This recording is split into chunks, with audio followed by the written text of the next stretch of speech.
Good morning, everyone. Starting off the day, I'd like to introduce Senator Gary Hart. Morning, everyone. Good morning. Morning. I've been around a while, and my experience is, including my own personal experience, that virtually every presidential nomination race turns up a surprise candidate, one who is not high in the polls, may not have the most money, may not be the best known, but at a time, and usually every 4 years is that time, people start looking for new leadership and sort through the, in this case, wide variety of candidates looking for that new leader. I was the beneficiary of that process quite a number of years ago. Parenthetically, let me say that I think 2/3 of the press corps today were not even alive when I was a candidate. So thank you for you. Yes, Thank you. Few of us were here. It does seem like a long time ago. It is great to be back. I have known Michael Bennet, and particularly the Bennet, extended Bennet family for almost half a century. I was a friend of his father's, and Michael and I have known each other well before he ran for the Senate, became a senator and ran for the Senate in Colorado some years back. He has, as I will briefly say in introduction later today, he has the intellectual capacity, the experience in government at all levels, local, state, and national. He is remarkably intelligent and is an internationalist. All this is going to have to be at the forefront of Democrats' decision as to who will represent our party. All those factors. I perhaps uniquely believe that the next president has an enormous repair and restoration job to put the country's domestic agenda back where it should be. It's been practically destroyed. And to repair and restore our international alliances around the world. When you put that job, plus moving the country forward, against the array of candidates, there are very, very few who have the qualifications to carry that job out. I must say also it's great for me to be back with a large number of friends who've remained friends over the last more than 3 decades. There was the leader of the Hart campaign in those days was a young woman, extraordinarily capable young woman named Jean. And I'm trying to remember whatever happened to her. In any case, I'll see Senator Shaheen later today. Ladies and gentlemen, Michael Bennet. Thank you very much.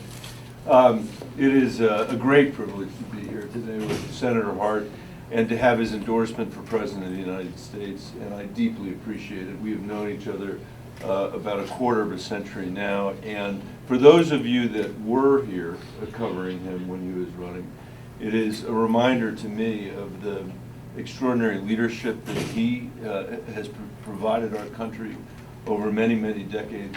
His ability to look to the future, to see around corners, to not accept conventional wisdom as wisdom, but to supply his own wisdom, and think about the direction that the country really needed to head. And when he ran for president, he was rewarded by that by the voters in Iowa and New Hampshire. He, at a similar stage in the campaign, was at about 1% in the polls. He went on to become second in Iowa with 16%, and then won here in New Hampshire. I think, as in those days, the voters in Iowa and New Hampshire are just beginning to look at these candidates and make up their minds about whom they want to elect.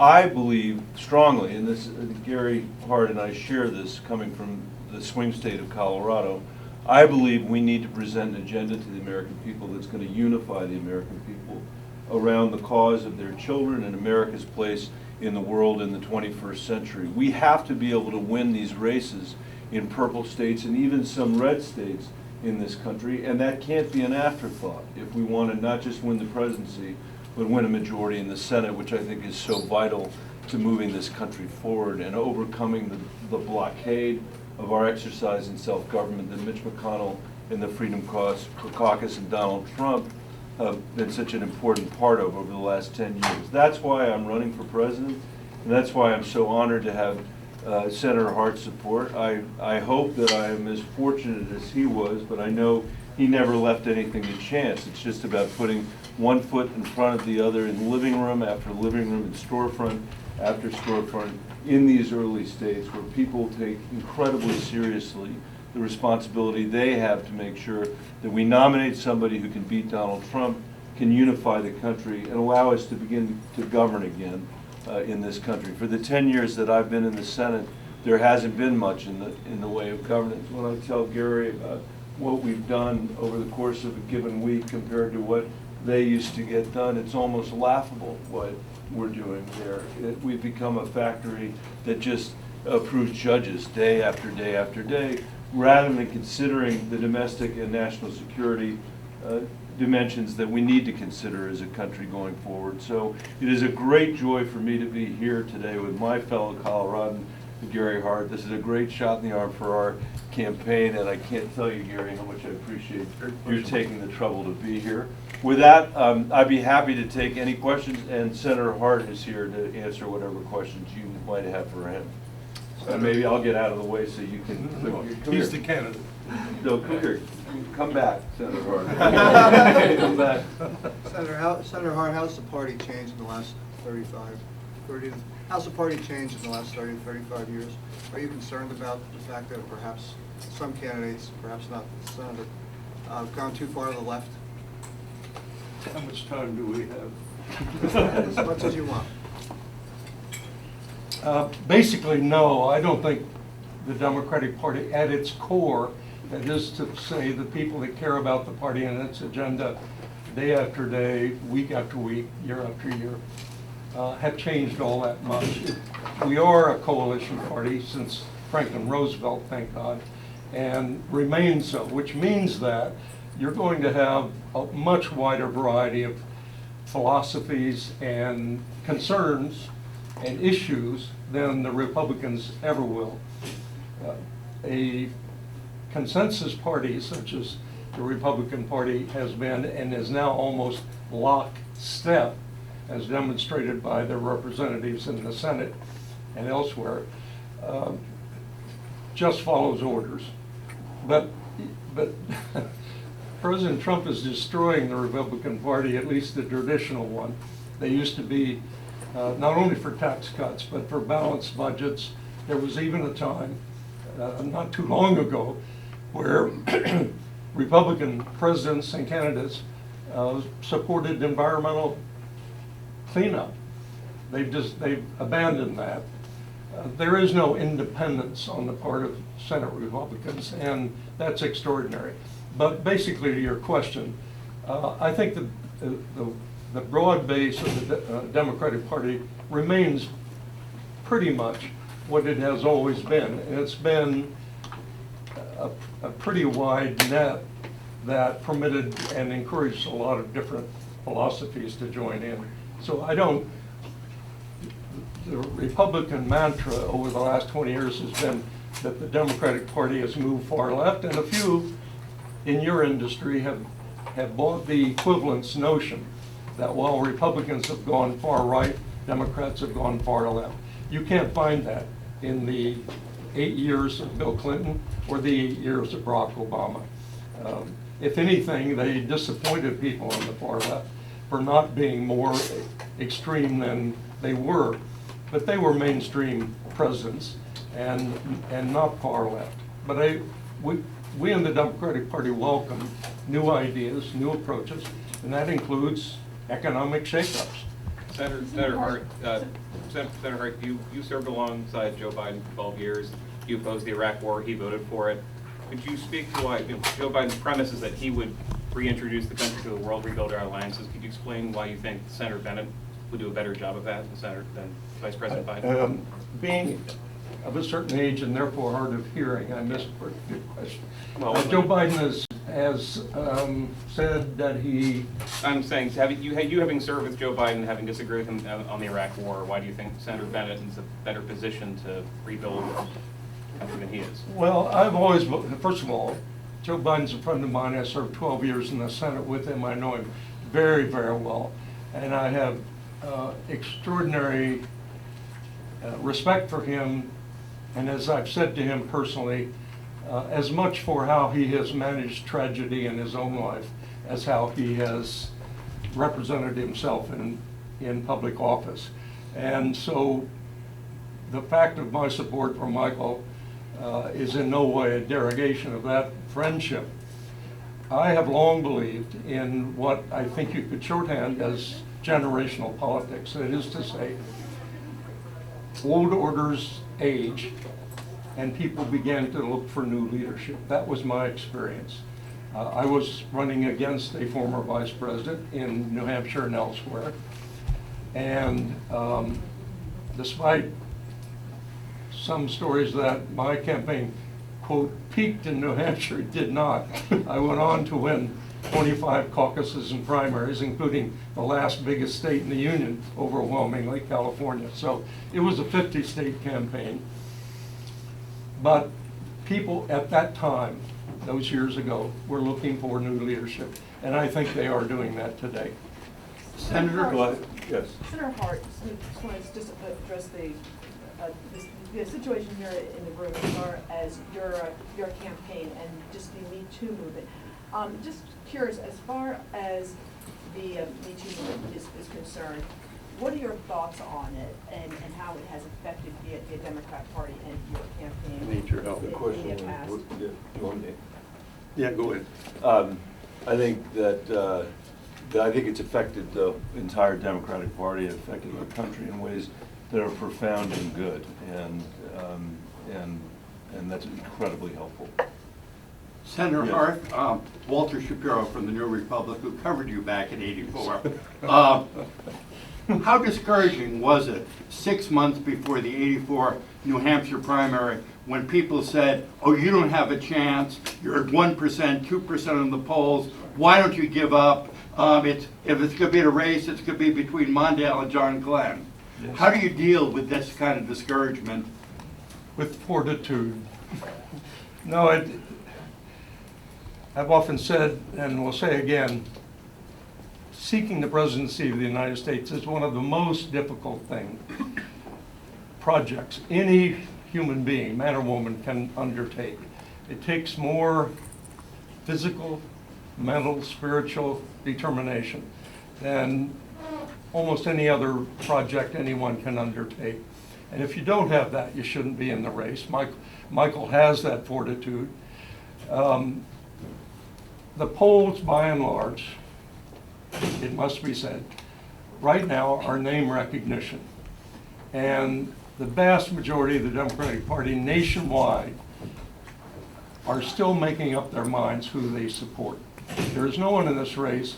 In my day, I think Walter Mondale was at 40 or 45%. My thought was 50 to 60% of the Democratic Party is looking for someone else. And I think you have that in this race as well. So a lot of decisions will be made before the votes are cast here. And you can go from, as I did, from 2% to whatever it became almost overnight by doing well in Iowa and New Hampshire. These two states, small states, have both a powerful role to play, but also an extraordinarily important role. They decide, Iowa, New Hampshire, maybe one or two other states now, will decide who the serious candidates are. And so I would encourage all of you not to pay too much attention to polls right now. Listen to message, talk to people, and particularly for those who stand for Michael Bennet, ask why. And that will be the answer to the question. Senator Hart, Senator Bennet. can I follow up on Walter's question and kind of flip it in the other direction? What would you tell a front-running candidate at this point heading into Iowa and New Hampshire 5 months from now? Don't take anything for granted. And don't believe your own polls. No, I think, I don't want to revert to my own experience too much, but I think the quote front runner, and that's by and large a determination all of you make, can often take that seriously and not work as hard as young people supporting Michael Bennet across the country are doing, and that shows up. Sure. Yeah, Gary Moody, WSM in Nashville. On my show, I monitor all the news and stuff. What I'm seeing is both kind of blatantly and it's subliminal, is both parties seem to be trying to make the case that the other party is less American, on the wrong course, and that we should only have one party in charge. Yeah. Do you think your campaign Yeah. is recognizing Yeah. that and doing enough to bring in people to a more common identity? I do, thank you for that question. I've long believed that the idea that this is about substituting our preferred version of single-party rule for their preferred version of single-party rule is a mistake and it completely misapprehends how our democracy is supposed to work. We are living in an era, it's true, where we've got politics in Washington, D.C., where the two parties clash and can't agree on anything, so much so that our exercise in self-government, as I said earlier, is immobilized. But Gary and I both represent a state that's a third Democratic, a third Republican, and a third Independent, and that creates a discipline in people that are paying attention to their work, which means I never say one thing in a primary and something else in the general election. Now, I've been interested to see that happening in this contest, where people think that you got to go to the left to begin with, and then you're going to move over to the right for the general election. That's not how we run elections in Colorado. We say the same thing in rural areas that we do in urban areas. And what I've discovered, to thread a few of these questions together, is that the policies that I've pursued for the last 10 years in Colorado, whether it's a public option to finish the job on the Affordable Care Act, my proposals on climate that include the idea that we're going to use conservation in our working lands to pay farmers and ranchers to sequester carbon in their soil, the American Family Act that I've had for a number of years with Senator Brown from Ohio, which would dramatically increase the child tax credit and reduce childhood poverty in this country by 40% without adding one additional federal bureaucrat, that's where the voters are in Iowa and New Hampshire and South Carolina. I don't have to distort where I've been to meet them where they are. And I think that's what I'm finding. And in the long run, what we have to do as a party is not just galvanize our base, but also unify others in this country. Some of the 9 million people that voted for Barack Obama twice and Donald Trump once, if we're going to prevail. And then after we prevail, we have to figure out how to govern this country again. We can't spend the next 10 years in the kind of lockdown that we were for the last 10 years without being the first generation of Americans to leave less opportunity, not more, to the people that are coming after us. That's what I think is at stake in this election. I think that's what's on people's minds. And how you run in a primary makes a big difference to whether you're obviously going to be able to win a general and govern the country. Senator Hart. Senator Hart, do you think it's harder for someone who is less known now to get a fair look from the public? In next week, we'll have another debate, and 10 of the 20 candidates won't be on that stage. There are two answers to your question. One is it's easier now because of social media and a lot of other outlets that my generation did not enjoy. So in that respect, it's easier to, quote, get your message out than it was in the old days. But on the other hand, my experience was, I think, with 6, no more than 7 candidates at tops, and then narrowed down to 3 for most of the primaries. I can't imagine Michael's experience with all the candidates in this race, things will clarify as the voters in Iowa and New Hampshire decide who is serious. And by that I mean not only who has the best ideas, but who can actually be president. And that focus is now so distorted and unfocused that it will require February, I guess, to really decide who the serious candidates are. I am absolutely convinced Senator Bennett's going to be one of those. And it will be decided in those early 2 or 3 states. And once you have established your bona fides and your seriousness in the minds of the voters, then the finances come, support comes. There's another poll that I always felt should be taken and never is. And that is, in asking people who they support, the second question is, who's your second choice? Because as people drop out, their supporters go somewhere. They're not going to go home. And an untold story in my year, for example, was that the most famous, if not a most famous and not the most famous American, John Glenn, was considered by pundits to be the real contest with Vice President Mondale. It didn't work out that way, but I think every evidence going back those many years was that virtually all the people that supported John came to my campaign. So the second choice is very, very important when that field narrows down. Senator, any reflection over the last 30 years on the mood of the electorate and you know, what some of the causes of the changes have been? Well, one of the, I think Dan Baltz and a few of the others of you who were around then will recall that a lot of what my so-called message was had to do with globalization, the information revolution, mass migrations, now called immigration, and I talked a lot about those as both opportunities and challenges for the future. That was 36 years ago. And you, even in living rooms in New Hampshire, you start talking about globalization and Silicon Valley. People would, you know, I went for a time as somebody labeled me the Atari Democrat just because I talked about stuff like this. But then Al Gore and others made it much more mainstream. But that's what's conditioned American politics. It's not what we decided to do here, but what the globe, what transitions were going on internationally. And those had good aspects, but they also had very bad aspects. And even in my day, I would tour the coal steel mills in Buffalo and elsewhere, and that's what you could see. Steel mills, auto plants shut down, and high unemployment. So that we're still suffering from that.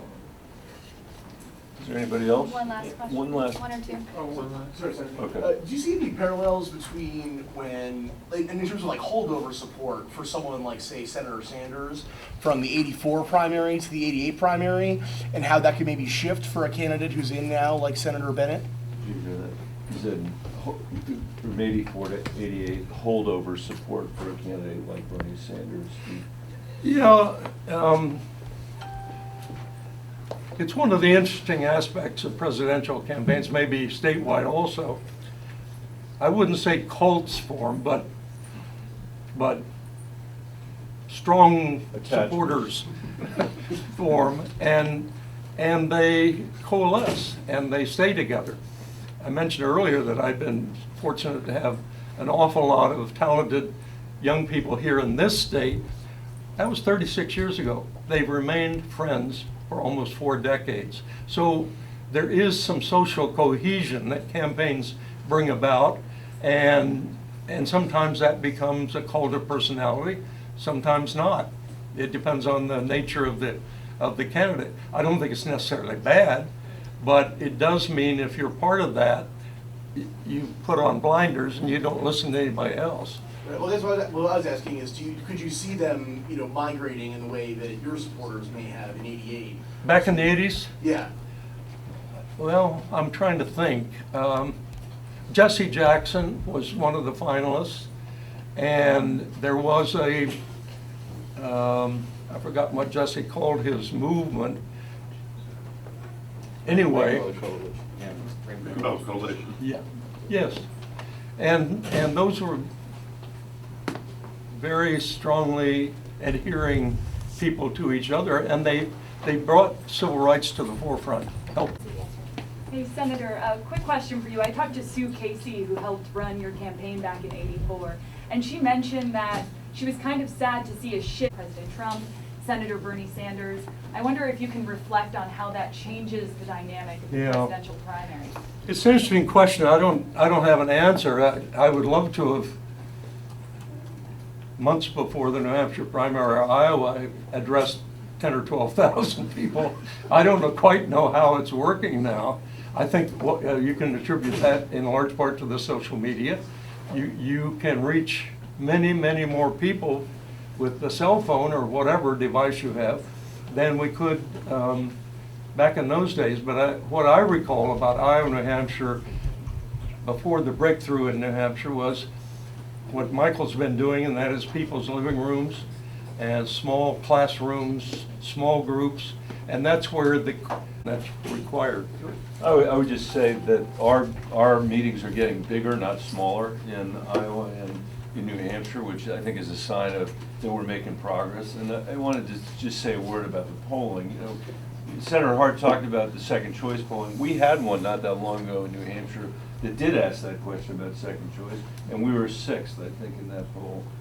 In the last national poll that I saw before the decisions were made on the debate stage, there were 12 of us that were polling at 1. I was one of those people. 3 or 4 of the other people that were polling at 1 are going to be on the debate stage. There's somebody who's polling at 0 in that poll who's going to be on the debate stage because of the arbitrary nature of what the DNC has set up. So I don't see a reason to stop based on the polls. What I see in my travels are people that have not yet made up their mind remotely about this election, and I think that the positions that I've taken, as I said earlier, are actually quite consistent with the positions that people have in these living rooms, both in terms of what their substantive beliefs are, but also what they think it's going to take to beat Donald Trump, which is the #1 question on people's minds in the places that I've been here and in Iowa and South Carolina. I want to thank Senator Hart again so much for being here, for his endorsement. When you are at 0 or 1% in the polls, the people you will remember the most are the people who showed up and endorsed you then when it was hard, not when it was easy. So thank you very much. My pleasure. Thanks, everybody. Thanks to all of you. And Senator Hart will be introducing Michael at 1:27 today before his remarks, and then they have an open event to the public at 3:30 at Portland Pizza Company, which is the old pizza joint where Senator Hart and his campaign used to get dinner. So, thank you, everybody. Thanks. Oh, good to see you again, Senator, really. Yeah, no, it's okay. All right. Let's see. Let's shoot this over.